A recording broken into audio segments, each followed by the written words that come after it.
Hello dear, welcome करता हूँ आप सभी को यूट्यूब चैनल नर्सिंग ज्ञान में। और आज का video GNM first year behaviour science, जिसमें साइकोलॉजी और सोशियोलॉजी आता है, हम लोग देखने वाले हैं बहुत ही खूबसूरत प्रश्न। तो चलिए प्रश्न को हम लोग शुरू करते हैं। और आज हम लोग सोशियोलॉजी, समाजशास्त्र और साइकोलॉजी से भी एक प्रश्न लिए हैं, तो आप लोग को बढ़िया से देखना है, अच्छे से देखना है और समझना है। इंपॉर्टेंट क्वेश्चन है, रिवीजन करा रहे हैं तो इंपॉर्टेंट क्वेश्चन ही लेकर आ रहे हैं, तो आप लोग अच्छे से देखने का, समझने का प्रयास कीजिएगा। जहाँ भी स्टेट में एमपी छोड़ के बाकी सभी स्टेट में लगभग एग्ज़ाम 1-2 महीना में होने की है, तो आप लोग देखने का प्रयास कीजिए। ठीक है, चलिए शुरू करते हैं। पहला प्रश्न है कि भारत में जनसंख्या वृद्धि के कारण और दुष्परिणाम लिखिए।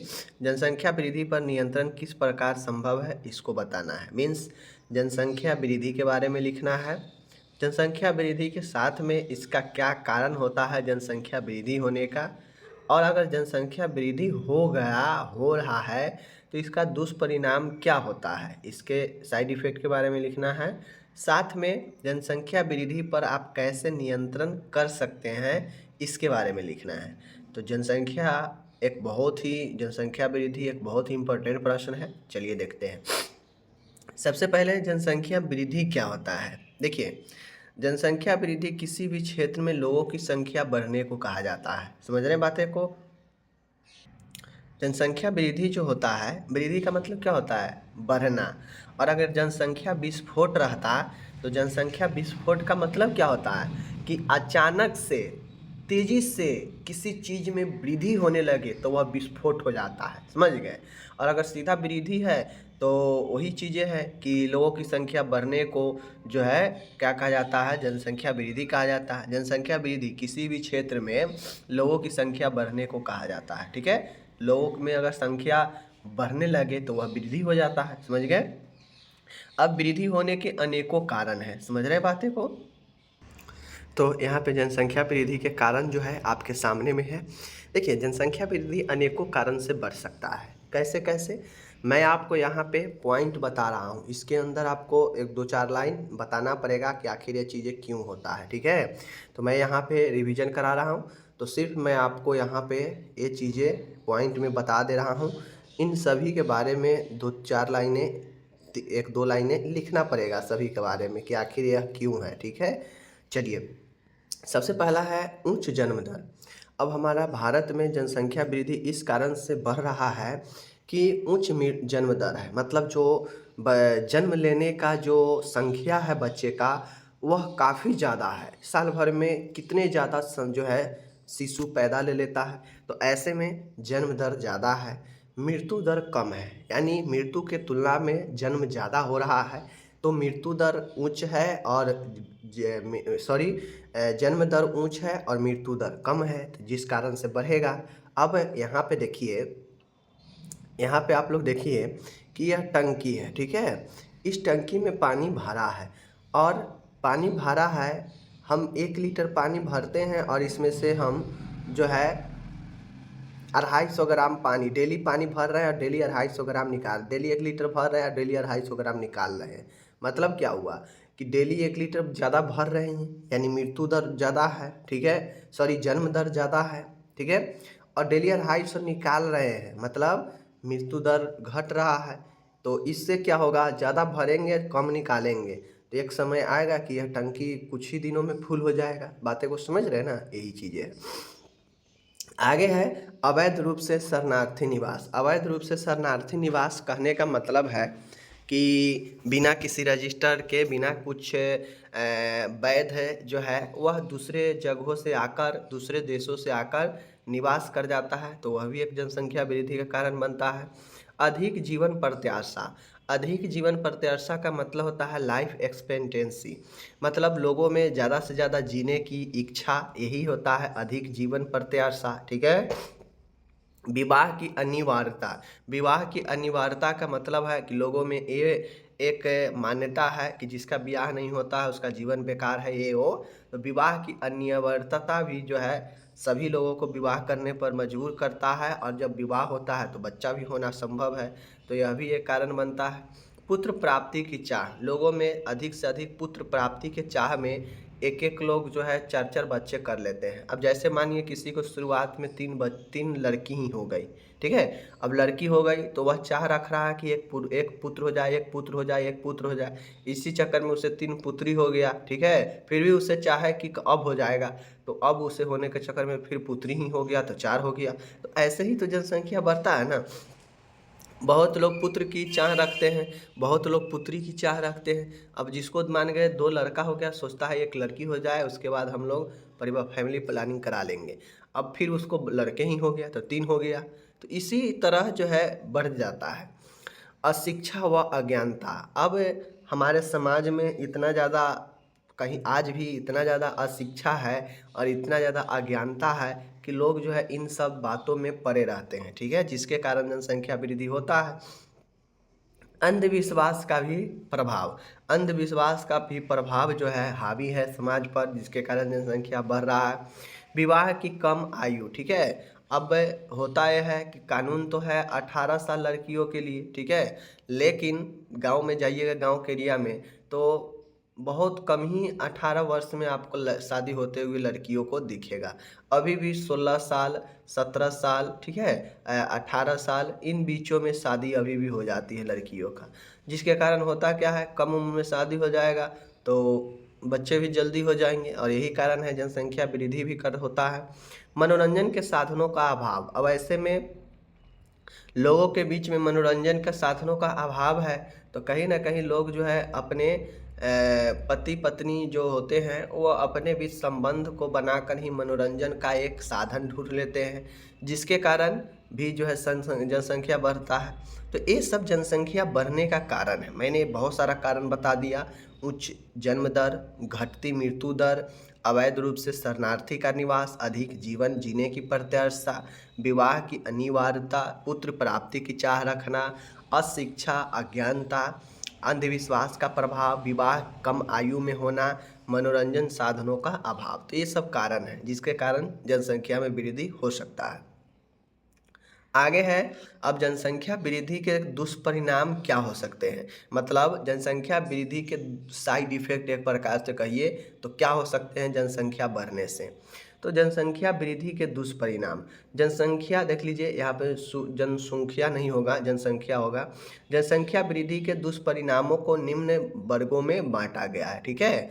कैसे कैसे, पहला तो होगा कि जनसंख्या भाई मेरे बढ़ेगा तो पर्यावरण भी प्रदूषण बढ़ेगा। ज़्यादा लोग होंगे तो ज़्यादा गैदरिंग होगा तो ज़्यादा प्रदूषण भी होगा। जैसे पर्यावरण प्रदूषण में वायु प्रदूषण, जल प्रदूषण, मृदा प्रदूषण, ध्वनि प्रदूषण, यह सब वायु प्रदूषण में ही आता है, इन्वायरमेंट पर पोल्यूशन में ही आता है, ठीक है। तो आप लोग देख लीजिए पर्यावरणीय प्रदूषण में ये सारे प्रदूषण आ जाएंगे आपको, ठीक है। आगे चलिए, आगे है जनसंख्या बढ़ने के साथ में ओजोन परत की जो होता है, ओजोन लेयर, उसमें क्षति होगा, ठीक है। पर परितांत्रिक समस्या हो जाएगा, ग्लोबल वार्मिंग में होने लगेगा, प्राकृतिक संसाधनों का दोहन होने लगेगा, मतलब कमी होने लगेगा, स्वास्थ्य से संबंधित समस्या होने लगेगा, हेल्थ इशू होने लगेगा, गरीबी बेकारी छा जाएगा, नैतिक मूल्यों का पतन होने लगेगा, लोगों में एक दूसरे के बीच जो है बहुत ज़्यादा खान पान को लेकर समस्या हो जाएगा, आवास की समस्या होने लगेगा, ठीक है। बेहतर जो है स्वास्थ्य समस्या नहीं मिलेगा, इसका समस्या होने लगेगा, बेहतर शिक्षा जो है में समस्या आने लगेगा। तो ये सब जो है समस्या जो है दुष्परिणाम देखे जा सकते हैं।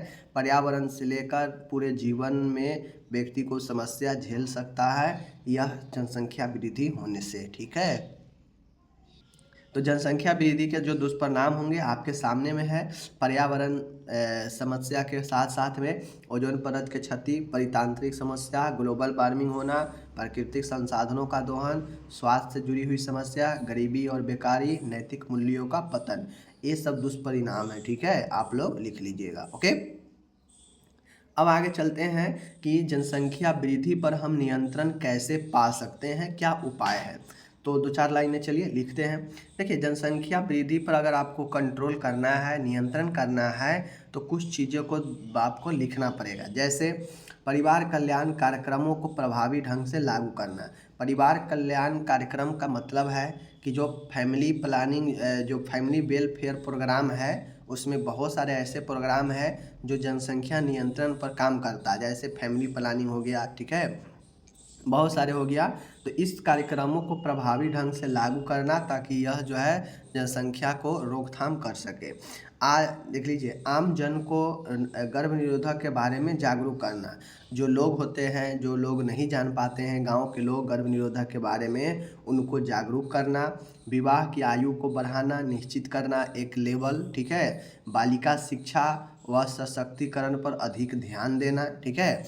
आप महिलाओं को शिक्षा को बढ़ाइए। महिलाओं की जो सशक्तिकरण है, जो बात अभी देश में हमारे किया जाता है महिला सशक्तिकरण से, तो इससे होगा ये कि महिलाओं में जागरूकता आएगा, महिलाओं में शिक्षा से, बालिकाओं में शिक्षा से उसके अंदर अलग क्वालिटी बढ़ेगा, जिससे वह अपने निर्णय, अपने विवाह का निर्णय, अपने बच्चे पैदा करने का निर्णय वह खुद से ले सकती है। तो ये सब पर ध्यान देना चाहिए, ठीक है। शिक्षा व रोजगार हेतु योजना लाएं, ठीक है। शिक्षा रोजगार के लिए योजना लाएं ताकि लोगों में बेरोजगारी घटे, लोगों में शिक्षा बढ़े, तो वह सब चीज़ समझ सके, ठीक है। समाज में पुत्र व पुत्री के लिंग भेद को समाप्त करना। जब तक हमारे समाज में पुत्र और पुत्री के बीच भेद रहेगा, लोग ये मानेंगे कि पुत्र से ही जो है मोक्ष की प्राप्ति होगी लास्ट में चलकर जीवन का, तो यह बहुत बड़ा यही अभिशाप है हमारे समाज में। और जब तक ऐसा रहेगा पुत्र की चाह, तब तक देश में जनसंख्या लगातार बढ़ते रहेगा, ठीक है। तो पुत्र और पुत्री के बीच जो लिंग की असमानता है, जो अभी भेद होता है कि पुत्री से बढ़िया पुत्र को माना जाता है लास्ट तक, इसको समाप्त करना चाहिए। मनोरंजन के अन्य साधनों को बढ़ाना चाहिए ताकि व्यक्ति अपने सेक्सुअल पर ही डिपेंड ना रहे, ठीक है। क्योंकि बहुत लोग, देखिए, बच्चे पैदा करना हो तो सेक्सुअल एक्टिविटी तो 1 से 2 दिन काफ़ी है, ठीक है। लेकिन अब व्यक्ति महीने में अगर 10 दिन सेक्सुअल एक्टिविटी बना रहा है, तो कहीं ना कहीं उसका मनोरंजन के साधन नहीं है। गरीब सबके परिवार में जाइएगा तो आज भी उसको न टीवी है, न कोई अन्य मनोरंजन का साधन है, न बड़ा मोबाइल है, तो क्या करेगा वो बेचारा? अपना शारीरिक संबंध बनाकर ही मनोरंजन का साधन ढूंढता है, और यह रियलिटी है। तो इसके लिए साधन मनोरंजन को बढ़ाए तो ऑटोमेटिक ये चीज़ें जो है कम होगा, ठीक है। तो ये सब चीज़ें हैं। बाकी अगर आपको और भी दिमाग में उपजे, और भी उपाय उपजे जिससे आप जनसंख्या वृद्धि पर नियंत्रण कर सकते हैं, तो आप और भी सारे चीज़ों को लिख दीजिए। मैंने जो था बता दिया, ठीक है। मैंने जो था बता दिए कि परिवार कल्याण कार्यक्रमों को प्रभावी ढंग से लागू करना, आमजन को गर्भ निरोधक के बारे में जागरूक करना, विवाह की आयु बढ़ाना, बालिका की शिक्षा सशक्तिकरण पर ध्यान देना, शिक्षा रोजगार हेतु योजनाएं लाना, समाज में पुत्र और पुत्री के लिंग को भेद को समाप्त करना, मनोरंजन के अन्य साधनों को बढ़ावा देना। इसके अलावा अगर आपको लगता हो कि और भी पॉइंट होगा तो आप लिख सकते हैं, ठीक है। चलिए, अब यहाँ पे जो इंग्लिश वाले हैं, आप अपना इंग्लिश में इसको स्क्रीनशॉट ले सकते हैं, ठीक है। स्क्रीनशॉट आप लोग ले सकते हैं, आपको जो है कोई दिक्कत नहीं होगा। हम यहाँ पे रुक जाते हैं, ठीक है। चलिए, आप इसका स्क्रीनशॉट लेकर रख लीजिए, काफ़ी महत्वपूर्ण प्रश्न है, वरना आपको जो है फिर दिक्कत का सामना करना पड़ेगा। बहुत इंपॉर्टेंट क्वेश्चन है, ठीक है ना। चलिए, हम लोग यहाँ पे जो भी चीज़ें हैं मैं आपको बता दे रहा हूँ, और नेक्स्ट आगे एक और क्वेश्चन है जिसको हम लोग चलेंगे, अच्छे से देखेंगे, ठीक है। चलिए, तो ये सारा चीज़ें हैं, उम्मीद है कि आप लोग समझ गए होंगे। चलिए, अब नेक्स्ट प्रश्न हमारे सामने आता है थिंकिंग के बारे में, ठीक है। थिंकिंग के बारे में तो देखिए, थिंकिंग चिंतन क्या है, इसकी विशेषता लिखिए, चिंतन के प्रकार समझाइए, ठीक है ना।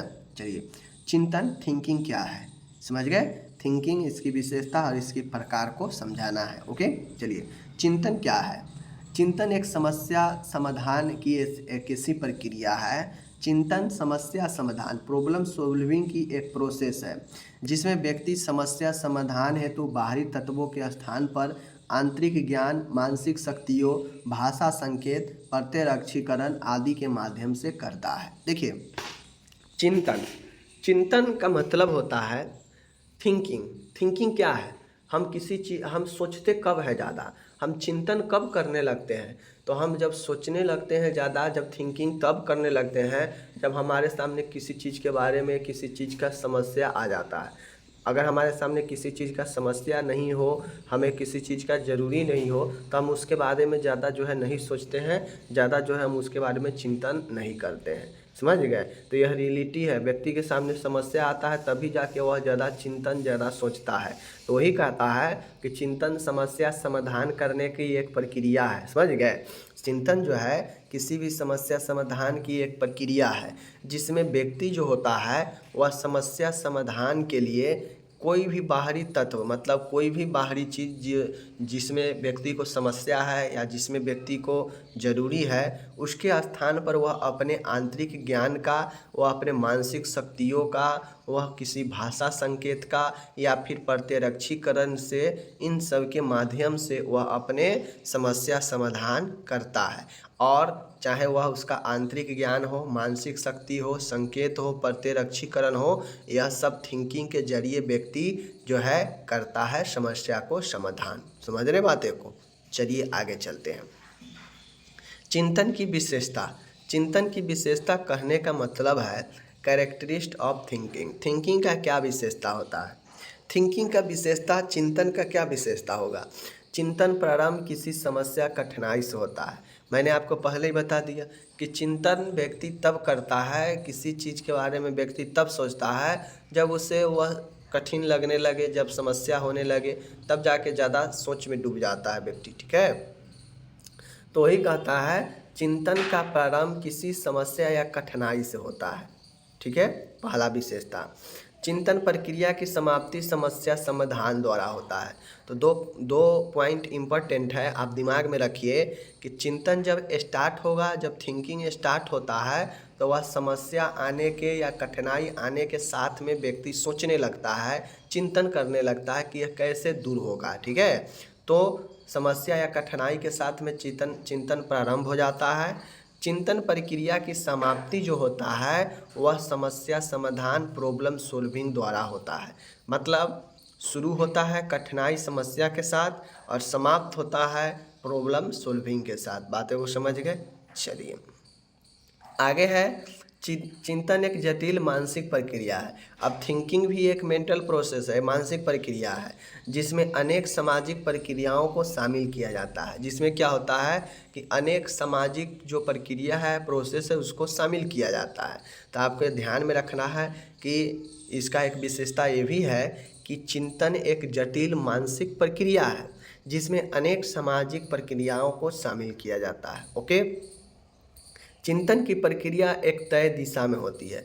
चिंतन का ये भी जो है चिंतन का एक ये भी विशेषता है कि चिंतन जो होता है एक तय दिशा में होता है। ठीक है, फिक्स डायरेक्शन में होता है। जैसे सरल से जटिल की ओर चिंतन जो होता है वह साधारण से लेकर जटिल तक होता है। ठीक है, यानी सरल से जटिल की ओर, सिंपल टू कॉम्प्लेक्स की ओर। ठीक है, यह दिशा है।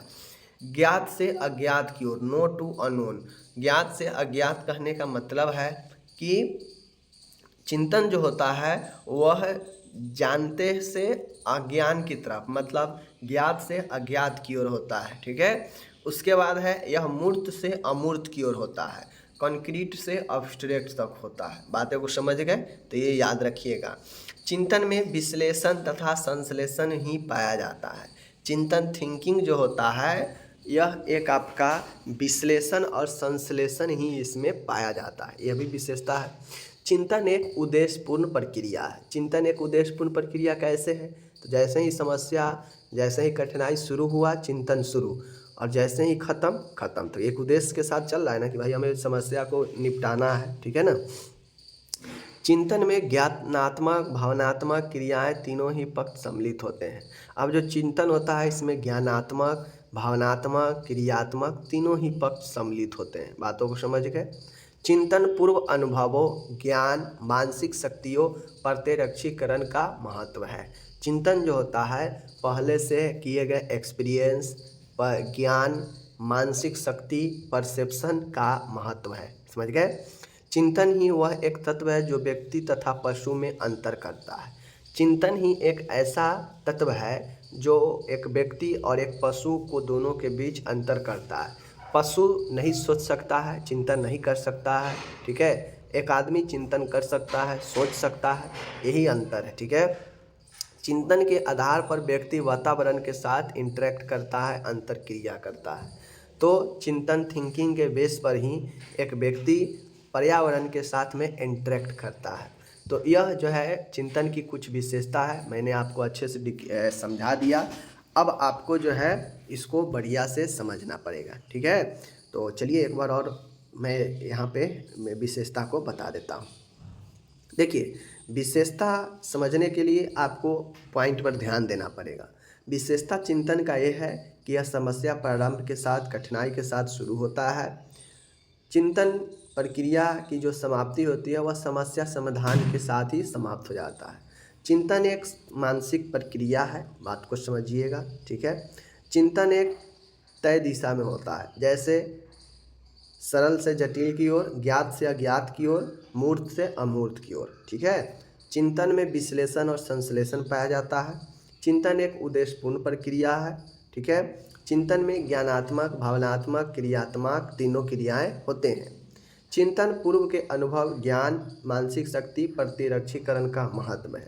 चिंतन ही एक तत्व है जो पशु और व्यक्ति में अंतर करता है। चिंतन के आधार पर ही व्यक्ति पर्यावरण के साथ इंटरेक्ट करता है, मीन्स अंतर क्रिया करता है। तो ये हो गया आपका चिंतन, समझ गए, चिंतन का विशेषता।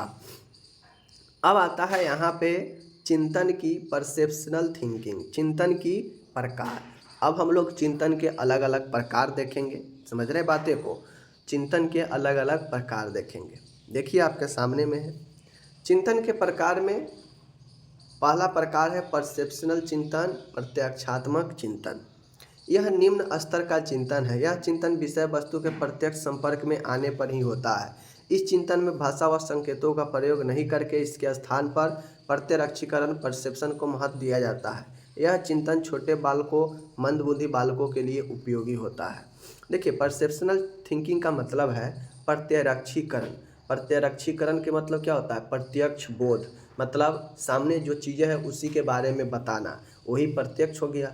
अब प्रत्यक्षिंग थिंकिंग का मतलब होता है कि हमें कुछ ऐसे समस्या है जो किसी वस्तु से रिलेटेड है, तो उस वस्तु के सामने जाने से ही जो है हम उसके बारे में सोचते हैं, थिंकिंग करते हैं, तो वह प्रत्यक्षात्मक चिंतन होता है कि सामने से चिंतन करना किसी चीज़ के बारे में, ठीक है।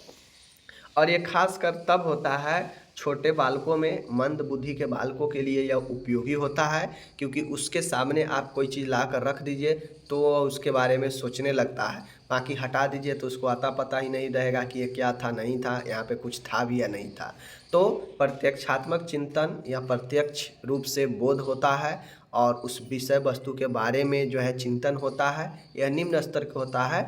इसमें भाषा संकेतों का प्रयोग नहीं होता है, ठीक है। और इसमें प्रत्यक्षीकरण के महत्व दिया जाता है, क्योंकि यह प्रत्यक्षात्मक चिंतन है। समझ गए बातें को? चलिए, दूसरा है प्रत्यात्मक या अमूर्त चिंतन, ऑब्स्ट्रैक्ट या सिंबॉलिक जो है थिंकिंग। सिंबॉलिक थिंकिंग करने का मतलब है कि इसमें चिंतन का सर्वश्रेष्ठ रूप माना जाता है। सर्वश्रेष्ठ रूप क्यों माना जाता है? क्योंकि इसमें अमूर्त होता है। इसमें जो है आपको सिंबल पहचान कर आपको जो है समस्या को सुलझाना पड़ता है, ठीक है। इस चिंतन में भाषा संकेतों अधिक महत्व दिया जाता है। जिस प्रकार से परसेप्शनल में भाषा संकेत का महत्व नहीं दिया जाता है, लेकिन इस ऑब्स्ट्रैक्ट में, इस सिंबॉलिक में भाषा और संकेतों का अधिक उपयोग किया जाता है। क्योंकि नाम ही है सिंबॉलिक थिंकिंग, तो कहीं ना कहीं इसमें सिंबल का उपयोग ज़्यादा होगा, ठीक है, भाषा का उपयोग ज़्यादा होगा। समझ गए? यह चिंतन बुद्धिजीवियों, दार्शनिकों, डॉक्टर, इंजीनियर, वकीलों में होता है। आप लोग देखते होइएगा कि जो बुद्धिजीवी होते हैं, जो दार्शनिक होते हैं, जो डॉक्टर होते हैं, जो इंजीनियर होते हैं, जो वकील होते हैं, वह अपना अपना एक सिंबल के यूज करते हैं। समझ गए? इनका एक अलग ही भाषा होता है, जिस भाषा को सब लोग नहीं समझ पाता है, ठीक है। डॉक्टर के लिखे हुए चीज़ों को आप समझ लीजिएगा, नहीं समझ पाइएगा। इंजीनियर जो नक्शा बनाएगा समझिएगा, नहीं समझ पाइएगा। वकील कैसे लड़ता है, किन किन चीज़ों को यूज करता है आप जानिएगा, नहीं। दार्शनिक कैसे पढ़ लेता है, किसी चीज़ को जानकारी ले लेता है, जानिएगा, नहीं। तो प्रत्यात्मक अमूर्त चिंतन में ज़्यादा से ज़्यादा भाषा और संकेत का प्रयोग महत्व दिया जाता है, और इनका यूज जो है इनके लिए होता है ज़्यादातर, ठीक है। अब आता है कलात्मक या सृजनात्मक, क्रिएटिव थिंकिंग। क्रिएटिव थिंकिंग कहने का अर्थ है कि इसे रचनात्मक चिंतन भी कहते हैं। इसी कारण संगीत, नृत्य, मृदा, नई रचनाओं, कविता, कहानी का जन्म होता है। बाल अवस्था में ही कलात्मक चिंतन प्रारंभ होता है। आप लोग देखते होइएगा कि गाना लिखने वाला कैसे गाना लिख देता है, सोचते सोचते धुन बना देगा, ठीक है, सोचते सोचते एक अलग स्टेप कर लेगा। तो यह सब नई नई क्रिएटिविटी थिंकिंग के जरिए ही आता है। सोच सोच के, चिंतन कर कर के ही नए नए चीज़ों का उपार्जन होता है। तो कलात्मक या सृजनात्मक जो चिंतन होता है, इसी के कारण संगीत हो, नृत्य हो, समझ गए, नई रचना हो, कविता, कहानी, इसका जन्म होता है, क्योंकि इसे क्रिएटिव थिंकिंग ही कहा जाता है। समझ गए, क्रिएट करना सोच सोच कर। बाल अवस्था में ही कलात्मक चिंतन प्रारंभ हो जाता है। समझ गए, आगे चलिए। चौथा है तार्किक चिंतन, लॉजिकल थिंकिंग। लॉजिकल थिंकिंग का मतलब है कि इस चिंतन में तर्क वितर्क एवं वाद विवाद को अधिक महत्व दिया जाता है तथा इसी के आधार पर चिंतन प्रक्रिया प्रारंभ रखी जाती है। तो मैं यहाँ पे आपको बता दूँ कि तार्किक चिंतन लॉजिक थिंकिंग होता है। लॉजिक मतलब होता है कि तर्क वितर्क करना, वाद विवाद का अधिक महत्व दिया जाता है और इसी के आधार पर चिंतन प्रक्रिया प्रारंभ रखी जाती है। समझ गए। बहुत आदमी देखिएगा बहुत लॉजिकल बात करेगा, आपको सीधा 2 मिनट में फंसा देगा आपको किसी भी बात में, ठीक है, तो लॉजिकल होता है।